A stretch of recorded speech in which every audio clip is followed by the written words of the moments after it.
Today's chair yoga practice is intended to soften the joints, the major joints of the body, and also to move lymph. We'll be taking some nice easy breaths and some easy movements with our arms and legs. We'll begin with a self-care sequence that is rooted in Reiki, letting your hands drop to either side as your sitting bones perch at the forward edge of your chair. We'll breathe the hands up to rest on either side of the head with the heels of your hands just perching softly over the ears and your fingers just wrap gently around the curves of your skull. Applying gentle inward pressure and even the gentlest lift upward so that it almost creates a sensation of your body dangling from a strong and steady skull. Breathing in, breathing out.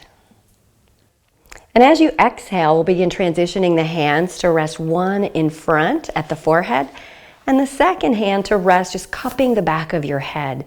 And once again, we'll apply gentle inward pressure and a sense of softening and lengthening upward.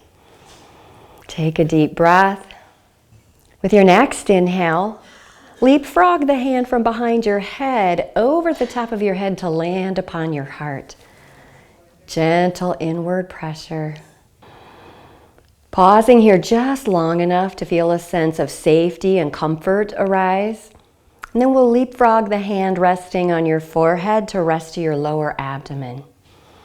Still working to apply gentle inward pressure, feeling a sense of softness across the shoulders, neck, and jaw. And then finally transitioning your fingertips from heart center to rest in your low back. And we'll create a bit of an airbag effect here, pressing gently inward into your low back and lower abdomen simultaneously. With an inhale, slide your hands away from the side body, lengthening them out to either side. And then with the exhale, bring thumbs to your heart and lower chin halfway towards your chest. We use this Reiki sequence to just simply embody, to be in our own skin, to feel the sensations that arise from within. Transitioning hands to rest atop your thighs. Once again, we'll check our posture. This is a seated mountain pose with a tall, easy spine, legs and arms relaxed. Transitioning hands once again to rest at the side body. We'll start to tread water. Most of us are at least accustomed to what it feels like to tread water. And if you're not familiar with that, we're just simply drawing side-lying figure eights on either side of the seat of your chair. You can let the arms dangle down at the sides, soft and relaxed, or if you're looking for a little more vigorous motion, let your arms gently raise away from the side body. And at this point, we're focusing mostly on the stroke with the arms, and you can keep that rather small, or you can let it become a little more sweeping with your shoulders, neck, and head moving forward and back. So we're adding flexion and extension of the spine here. And we can even introduce a little bit of a rhythmic wave up the length of the spine. As your hands sweep back, let your heart center slide forward. And as your hands sweep forward, let your spine round and collapse back. So we have the entire upper body and arms moving in synchronicity here with a sweeping gesture or a nice, small, easy movement. You always have the option to choose what feels right for your body. Breathing in, breathing out. And then finally coming back to stillness with the hands and arms resting on either side like curtains hanging from a curtain rod. Pausing here to take a nice, deep, easy breath. Letting one hand reach for the side of the seat of your chair. Allow the opposite hand to sink to your heart. And we'll create compression, leaning into the side of the body where the hand is attached to the chair and creating a lengthening motion on side body from shoulder to hip. This is crescent moon, creating compression laterally on one side of the body and expansion on the other. Feel the breath inhabiting your expanded rib cage. Finding a nice easy cadence. Inhaling, come back to neutral and create the same bind, reaching to the opposite side of the seat of the chair. Hand that was attached to the chair now sits atop your heart and creating compression on one side of the body, length on the other. If it feels comfortable for your body, you can lengthen one arm overhead or just simply take it across the front of the body. Any option that feels right for your body is perfect. In seated crescent moon. Inhaling to come back to a tall, neutral spine. We'll bring the hands to the tops of the thighs. We're just going to create a little bit of greater flow of energy by just tapping our hands atop the thighs, awakening energy from the hips down through the feet. You can even add a little running step if that feels appropriate for your body. And then we'll let the feet settle back down into the earth in seated mountain pose.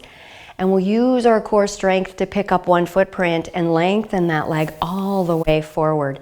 Make sure that your sitting bones are seated at the very forward edge so that as we guide the heart center forward over our extended leg, we're feeling this hinge arise from the hips rather than a collapse of the chest. You can always reach for the back of the seat of the chair to continue to expand the heart center open, or you can stack your palms and let them slide down the length of your extended leg, finding the perfect level of flexion for your spine. Pausing here to take an easy breath. And then we'll turn our heart center toward the resting bent leg, and you can create a bind, grabbing for the back of the seat of the chair or perhaps the outside edge of your resting knee, and gazing toward the wall behind you in spinal rotation. Inhale to send your gaze back forward and just allow your spine to naturally unwind. And we'll bring that footprint back to rest flat, returning to seated mountain, and lengthen out the opposite leg. Once again, we're leading with the heart center as we hinge forward to flex the spine, feeling that flexion arise from the hip creases, and either stacking the hands atop your extended leg for support of the weight of the upper body, or reaching to the back of the chair for stability. Pausing here and letting the breath carry you a little deeper into the pose. And then turning your heart center toward the resting leg, finding a comfortable bind for your hands, gazing toward the side wall or perhaps even toward the wall behind you in spinal rotation. Pausing here to enjoy the breath, and then inhaling your gaze back to neutral, letting the spine unwind naturally on its own. We'll pick up the extended leg and with active core strength, place the extended leg's ankle over the thigh bone of the opposite leg. This is a comfortable posture for some bodies, for others it is not. As an option, you could extend your resting leg and let that bent leg's ankle slide down toward the resting leg's ankle for a little less external hip rotation. So you decide along that spectrum what feels right for your body. Just feeling external rotation at the hip joint. You may find enough tension here that it feels appropriate to lean back to lessen the tension, or you may find greater depth in sliding your heart center forward. This is a seated pigeon pose. It's beautiful for opening up the hip joint. No need to push or shove the hands into that top leg. Just let them rest comfortably. And then inhaling, bring the shoulder girdle back over top the sitting bones with a tall spine. And we'll activate core to place the top leg back down to the earth, returning to our seated mountain posture. With an inhale and a strong core, pick up the opposite ankle and place the ankle over resting thigh, creating external rotation at the hip joint in the top leg. And once again, assessing what sensations are arising from the hips and deciding if it feels appropriate for you to lean back into the chair to decrease the tension, or slide your heart center forward and find deeper flexion in seated pigeon. Use the inhale to bring the shoulders, neck, and head once again in vertical alignment over the hips. Place both footprints back down to the earth. And we'll walk our footprints a little wider, creating more space between the ankles and rocking the pelvis from one sitting bone to the other as you slowly guide your heart center forward, just making sure the pelvis doesn't get dragged along until you find a space where your elbows can rest atop your thigh bones. Hands can be soft, or you can create a mudra of just stacking the fingers and palms one atop the other. There's a couple different ways you can proceed from this posture, adding in some cat and cow to activate the spine in flexion and extension, or perhaps letting your hands slide down the shins and find a little deeper flexion. You can rock a little from left to right. And some of you might even be comfortable letting your hands reach the earth and the weight of the head fall into gravity. We're just coming into a posture of inversion, and another variation of this would include standing and placing your hands atop the seat of the chair, walking your footprints back to rest underneath the hips. We know there are so many benefits to inversion for the cardiovascular system. You might even find comfort in resting your forearms onto the seat of the chair, bicycling the knees, and letting your forehead fall into gravity. Wherever you decide to find your stretch, pause to take a nice deep breath.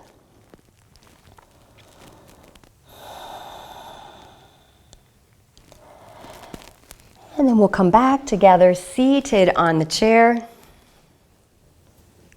in our mountain pose, and we'll finish with another centering breath, stacking fingertips and palms over your heart space. Feel warmth, energy, compassion gathering underneath your open palms. And we'll exhale and send that energy out into the universe, letting go of cares and worries. And then inhale to draw energy back in from the universe to replenish self-compassion, empathy. One final breath together. Exhale, releasing toxicity, negativity, cares and worries back to Mother Earth.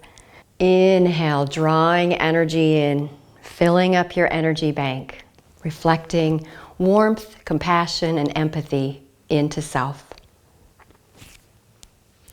Namaste.